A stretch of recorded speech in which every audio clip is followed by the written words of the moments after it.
sovint l'home s'oblida del més secret i del més gran. Com un infant juga la vida i s'embriaga del seu cant. Els dies venen i se'n van.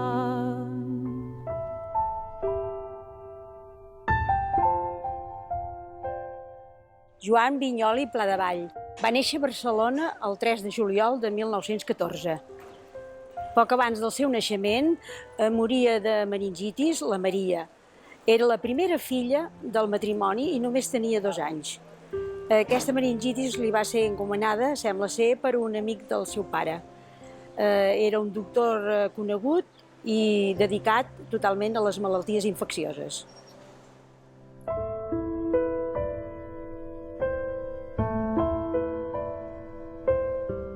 El dia 2 d'abril del 1919 neix la seva germana Carme.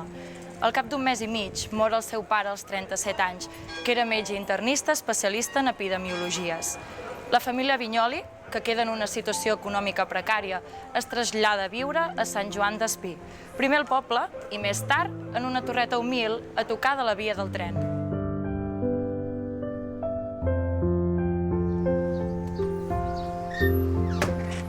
Any 1922. Retorna a Barcelona.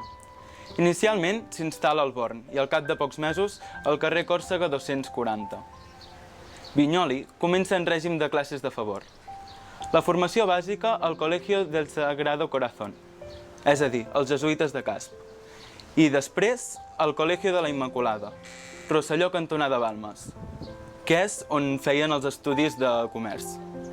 Els jesuïtes coneix gent com Francesc Gomà, Tomàs Lamarca, Martí de Riquer, Joan Teixidor o Josep Maria Boix i Selva.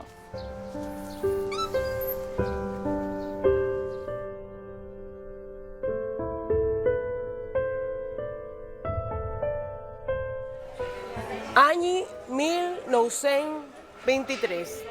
A partir d'aquest any i fins després de la Guerra Civil, els Vinyoli passen els estius a Santa Coloma de Farners, amb un pis facilitat per la família Farners al carrer Beat Dalmau 34. Josep Farners, metge oculista i company d'estudis del pare Vinyoli, serà quien introduirà més tard al poeta a treballar a l'editorial Labor, de la qual n'era copropietari.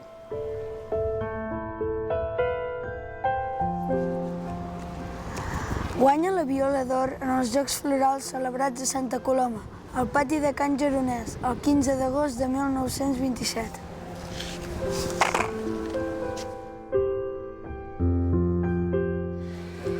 L'any 1929 escriu els primers poemes que es tenen constància, Fredor i A dintre i a fora, amb un to pietós. Des dels estius a Santa Coloma, el poeta Joan Vinyoli ha practicat l'excursionisme durant molts anys. Les Guilleries, els Pirineus, els Prepirineus i el Montseny i gran part de les muntanyes del país han fet que el poeta sentís el crit de la natura.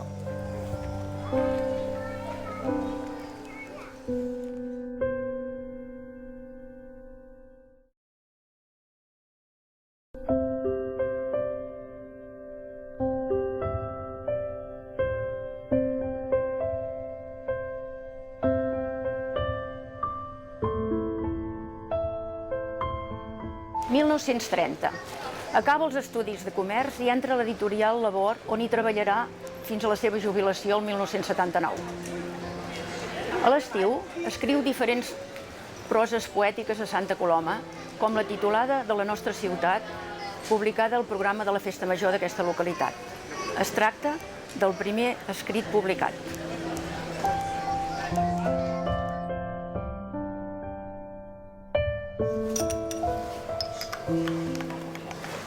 Any 1931.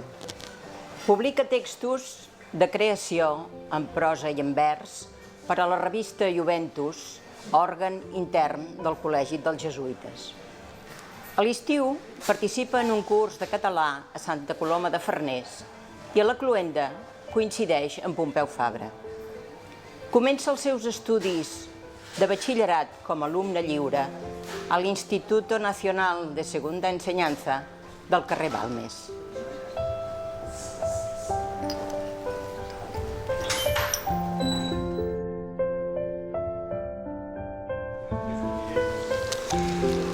L'any 1933 freqüenta l'Ateneu Barcelonès i forma part d'una tertúlia literària amb l'Òscar Samsó, Francesc Gomà, Pere Ribera, Josep García López i la Carmina Pleiant. Els dos darrers, ell professor de literatura a l'Institut de Girona als anys 50, dedicarà més endavant el poema L'holandès errant.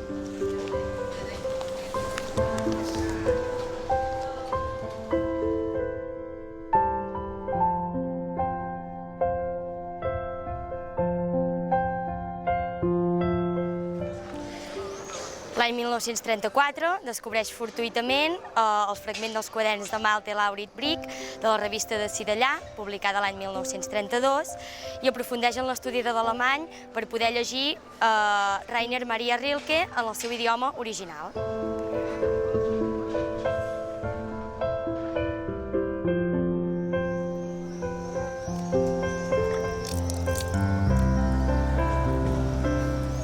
Any 1935-1936. Col·labora en diverses ocasions amb obra pròpia i traduccions a la revista Quaderns de Poesia i als diaris La Veu de Catalunya i La Publicitat.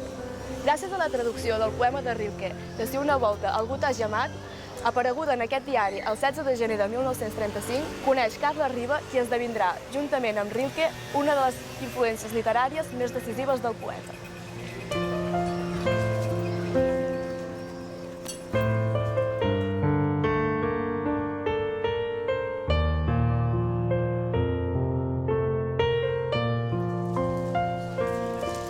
Any 1936 a l'any 1939. Vinyoli passa la guerra a la rereguarda i fa feines a la inspecció de centres de reclutament. A causa dels bombardejos al centre de Barcelona del març de 1938, la família va viure un temps a casa de J. Bofill i Ferro, carrer Creuwinckel. Es relaciona intensament amb Carles Riba, Joan Teixidor i Marià Manent. Durant aquests anys, a més, coneix Isabel Abelló, la persona que el converteix a la vida interior i a la poesia. Escriu el seu primer vers líric, I must do something of my poverty, una mena de divisa personal a la qual serà sempre fidel. El vers serà inclòs posteriorment en el poema Sordejo, del seu llibre Vent d'Aram.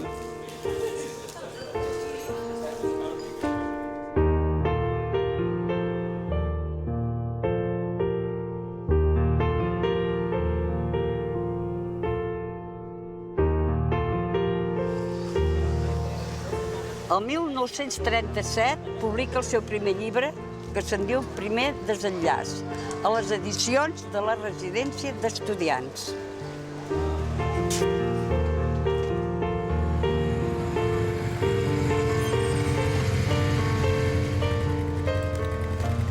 Any 1939-1944, període de crisi personal i emmudiment creatiu a causa de l'experiència viscuda durant la guerra.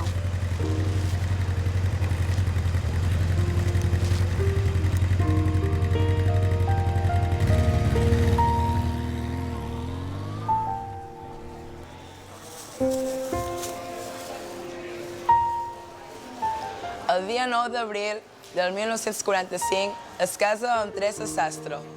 El matrimoni se'n va a viure al pis de la seva mare a la Gran Via, fins a finals de 1950, que es traslladen definitivament al carrer Castellnou. Fins l'any 1951 passaran tots els estius a Sant Fost de Capcentelles.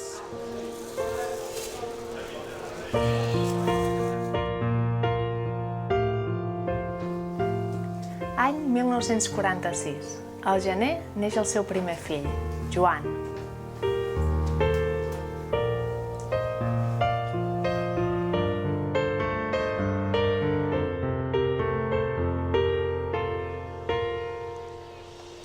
Any 1947.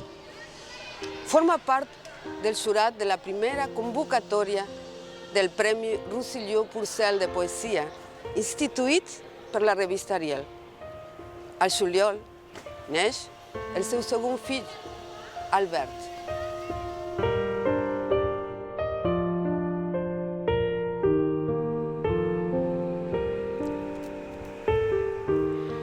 Any 1948. Publica De vida i somni. D'aquest poemari se'n feu edicions molt limitades, de 150 exemplars, a causa dels recels que provoquen en els òrgans censors del règim franquista els llibres en català d'autors joves.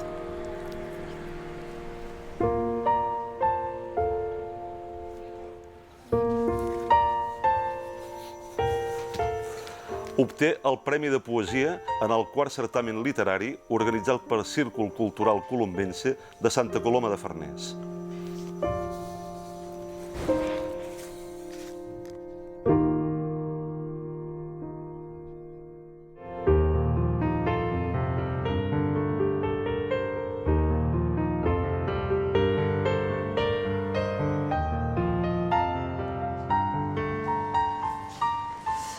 Any 1950. Forma part d'una tertúlia literària setmanal juntament amb Joan Petit, Eduard Valentí, Francesc Gomà i Guillem Cosp. Posteriorment, cap a l'any 1953, s'incorpora Gabriel Ferrater, introduït per Petit i Valentí. Guanya el primer premi a la millor poesia de tema lliure dels segons Jocs Literaris de Cassà de la Selva, organitzats per la revista Llum i Guia. Obté el premi a la millor poesia de tema lliure als Jocs Florals de Santa Coloma de Farners, convocats per celebrar el mil·lenari de la vila. L'1 de novembre li atorguen la flor natural dels Jocs Florals de Girona, organitzats pel Círculo Artístico. En aquests Jocs Florals, els altres premiats són Carles Fages de Climent, Josep Terrats i Salvador Sunyer.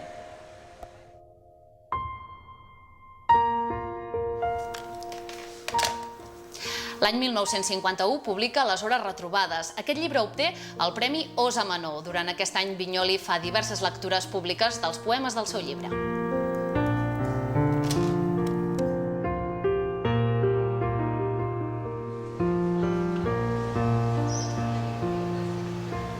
Any 1952. Neix al novembre el seu tercer fill, Raimon. Comença a planificar l'enciclopèdia Labor, que es publicarà en diversos volums entre 1955 i 1962.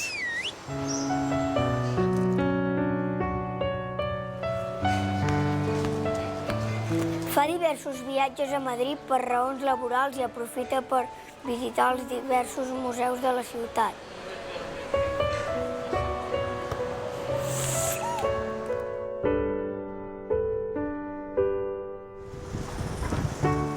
Any 1954. Comença els estiuejos familiars a Begur, fins al 1978. Segons el poeta, Begur és el lloc més important i definitiu com a cercle de les meves experiències de tot ordre, poètic i vital. Fa una lectura del text Carles Riba i el seu concepte de la poesia. Això és un homenatge a Carles Riba, celebrat a la Casa del Libro a Barcelona.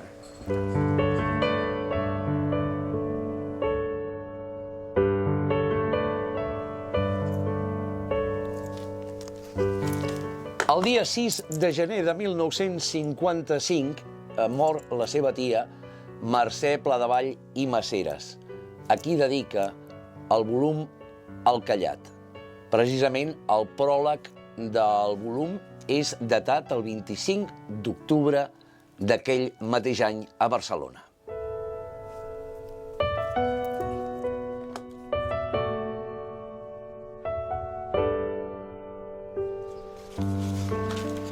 Any 1955-1960.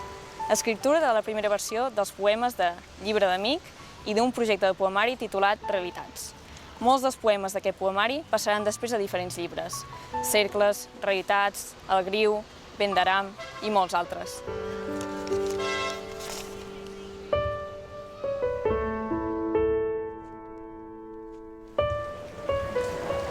L'any 1956 publica el llibre El Callat i el pròleg d'edició Pel camí dels mesos dins dels mesos de l'any.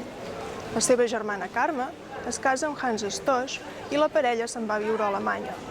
Per aquest temps, el poeta té una forta crisi religiosa que l'allunya definitivament de l'Església Catòlica. Afers laborals el porten a Itàlia i visita Roma, Florència, Milà i Turí.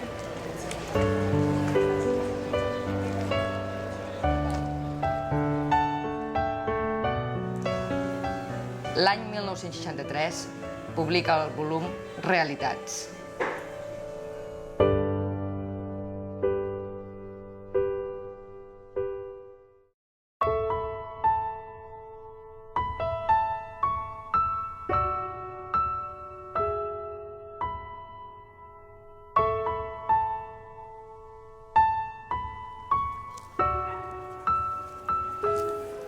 (1963-1970). Període de silenci editorial. Durant aquests anys manté una relació personal, poètica i molt intensa amb Gabriel Ferrater.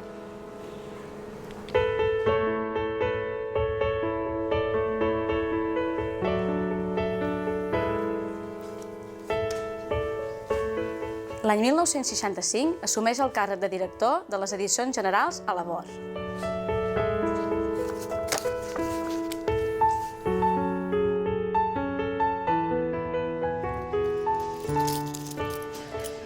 L'any 1968 va a la Fira de Frankfurt i passa uns dies a casa de la seva germana. Visita el poble i el cementiri de Benfinglen, que apareix en el seu poema